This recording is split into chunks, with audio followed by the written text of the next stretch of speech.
A passage of scripture for which a satisfactory interpretation has always evaded me is the one where Jesus gives Peter a new name, that is, Rocky, and then says, "On this rock will I build my church." Surely the Christian church is not built on Peter. It is built on Christ, who is referred to as the chief cornerstone, and it is built on his teachings, which are referred to in the Sermon on the Mount as the rock on which the wise man built his house. Nevertheless, by several leaps of faith and logic, the Roman Catholic Church imagines this statement to Peter to be saying something about the Catholic Church being the one true church. I cannot accept that, but I still have found it difficult to comprehend exactly what Jesus was saying to and about Peter. I was recently dealing with a claim by someone that not one of the Gospels was written by anyone who personally knew Jesus. With such a complaint, which I hear a lot, there is often a parallel complaint, that is, that the names given to the authors of the 4 Gospels are also open to debate. Like, would Macbeth be any less powerful if we discovered that the guy who wrote it was actually named Jack McGillicuddy and not William Shakespeare? Who cares? It's the content and not how you spell the author's name that matters with any great writing. And so it has never mattered much to me about who wrote the 4 Gospels. Now, Mark's Gospel, often believed to be the first one written, is believed by many to have been dictated by Peter, who apparently could not read or write, to his close friend, John Mark. And Peter let Mark put his name to the book, thus relegating Peter himself to obscurity with regard to that great volume. Now, I don't think there is any way to prove this one way or the other, but Peter's authorship of the Gospel, which has been credited to Mark, crossed my mind about the same time that I had been wondering how Paul managed to so dominate the epistles of the New Testament, with only 2 of them being written by Peter. Why did Jesus say that he was going to build his church on the writings of Peter and not the teachings of Paul?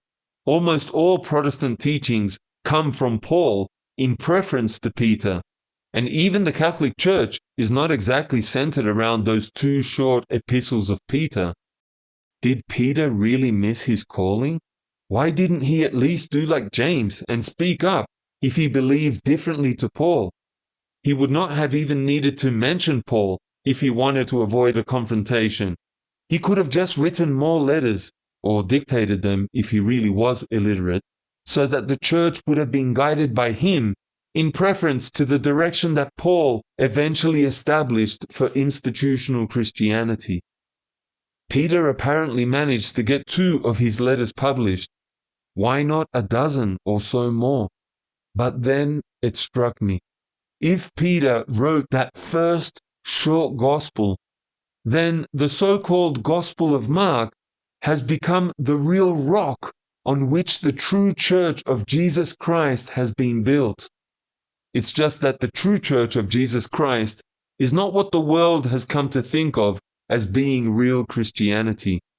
While the false church, the institutional church, continues to build on everyone except the Jesus of the 4 Gospels, that is, on Paul, Moses, or Catholic, Protestant, and Orthodox theologians, the true church will withstand all the storms of life just by holding steadfastly to the gospel, which very possibly has come to us almost secretly through Peter, albeit in the name of Mark.